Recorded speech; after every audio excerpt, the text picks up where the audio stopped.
Flying into Canada is incredibly scenic as we fly over the coastal mountain ranges. Thankfully, we aren't riding those mothers today. It's the smaller mountains around Kamloops which still provide plenty of elevation changes. Just check out the GPS file of today's ride.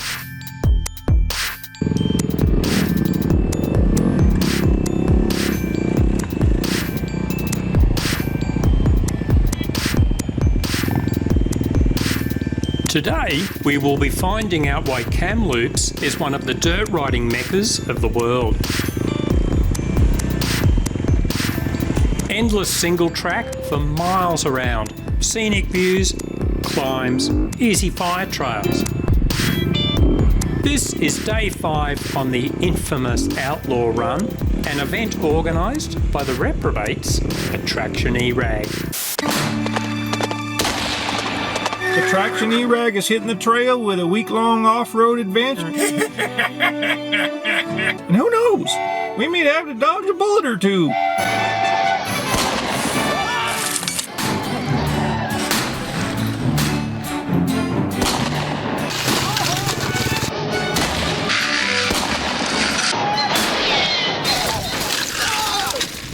Okay, it's just a flesh wound.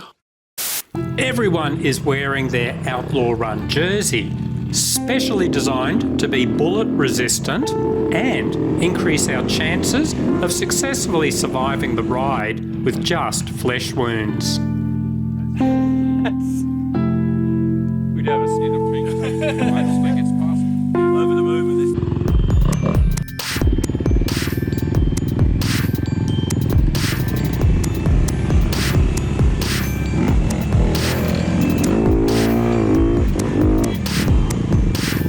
That is Cecile up ahead, a Traction eRag volunteer who also happens to be a professional photographer, so she takes stunning photos on every ride. Cecile has so much camera gear in that backpack, she looks like an astronaut. A very talented rider, Cecile was Canada's female downhill mountain bike champion years ago.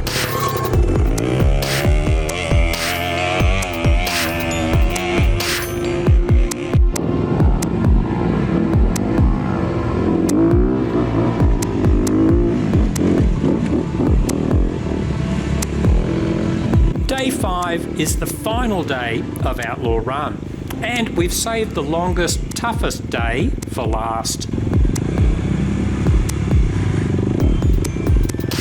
We will be out on the track for close to 8 hours, and the majority will be single track. So while the difficulty isn't that high, the focus needed for single track means there will be a lot of fatigue and mistakes toward the end of the day.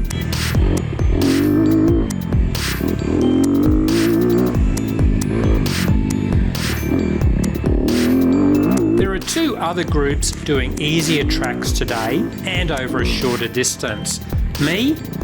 I have unwisely decided to go with this die-hard group. Last time we saw Jeff, he had much longer hair, and now we found out he's become a legal drug dealer. Could you explain, Jeff? So what you do is you take stuff, you boil it, and then you add this green stuff to it. It's called hops, not weed. And then you like set it someplace, put some yeasties in it for a bit, and then you have this magical liquid called beer. Beer everywhere. Yeah, empty beer. Beer? Nearly empty beer.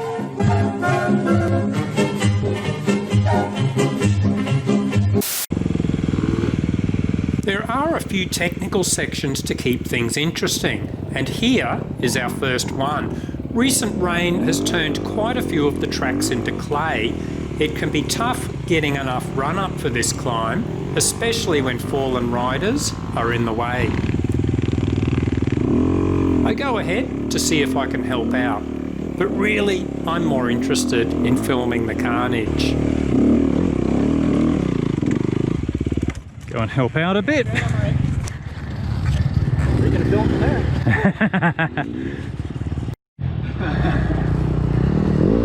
The clay isn't too slippery, so weighting the rear wheel and careful throttle control will get the bikes up.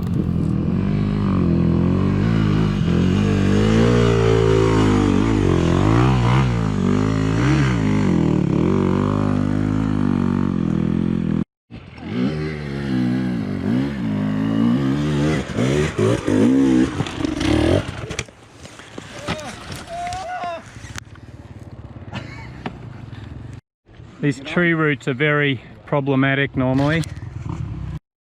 Okay.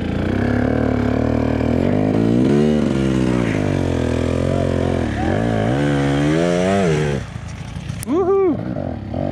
I think he's got it. Tree root! Ha! Over the tree root.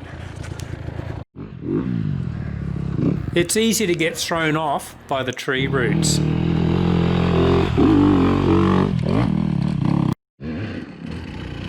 Whoa! Just ran out of steam. There's Cecile. Canadian downhill mountain bike champ. Oh, look at her go.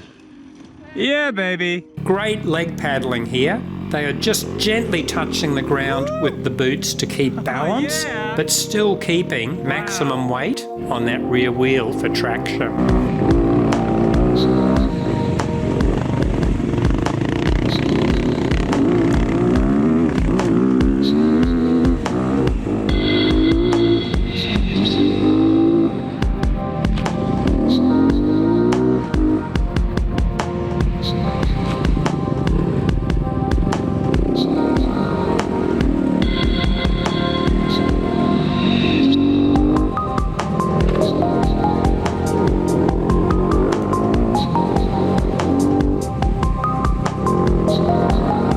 These are incredible tracks, and what really blows my mind is how many they have. An astounding 89% of Canada is Crown land. Now, some of that will be national parks or Indigenous land, but otherwise, the rest, there is the potential for endless dirt riding across huge sections of Canada. At the moment, we are in British Columbia. Check out how much green there is on this map.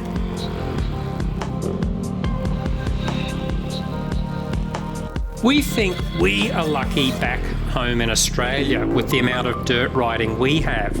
But see the green bits for, say, the state of New South Wales? A lot of this isn't open to dirt riders, yet it still leaves massive amounts of accessible tracks. But Canada is a whole new level.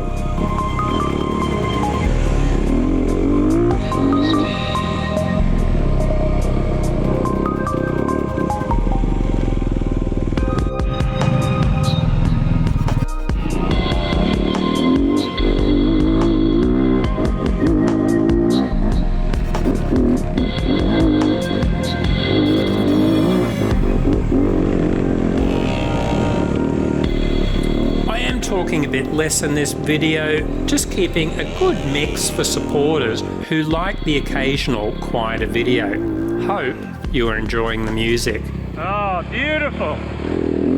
Wow.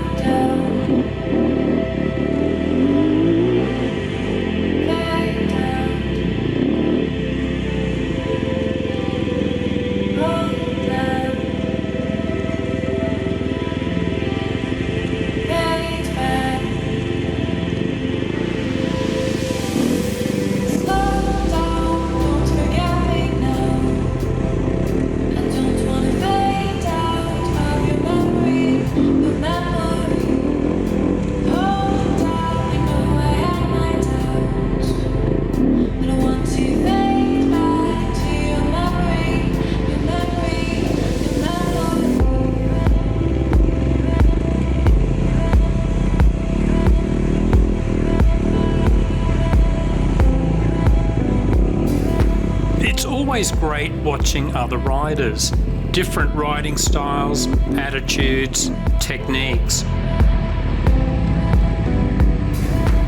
For example, who stands most of the time? who sits every chance they get. The middle line's best, I think. As a rough rule of thumb, dirt riders tend to stand more as they get more experienced. But when fatigue hits, even the best riders will start to sit more to conserve energy.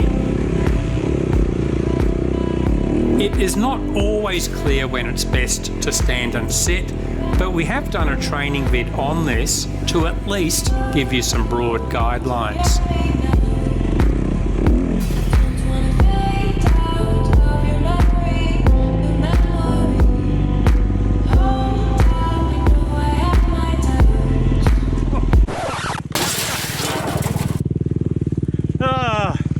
Beginner's mistake. Fuck. That was so bad. Just too much front brake.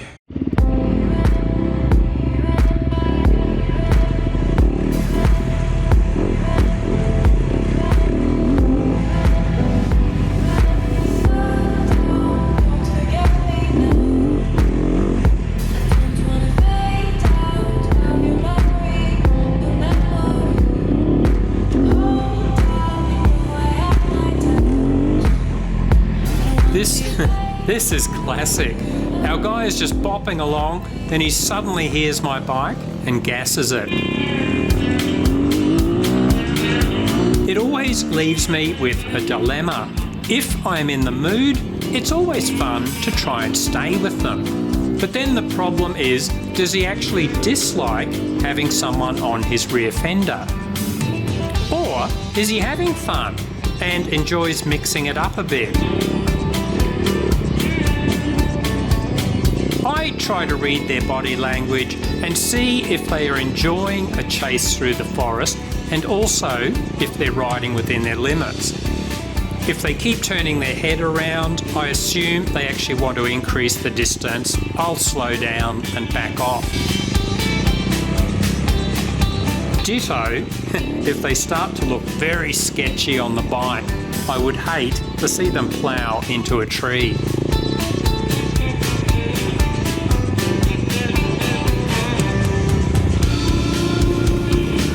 It's been a huge day. I'm actually looking forward to a day off the bikes tomorrow.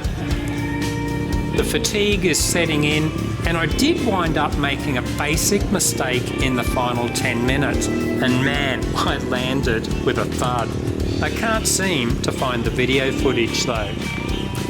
But all's well that ends well, and it's been a privilege to ride this fantastic single track in Kamloops, Canada's dirt bike mecca.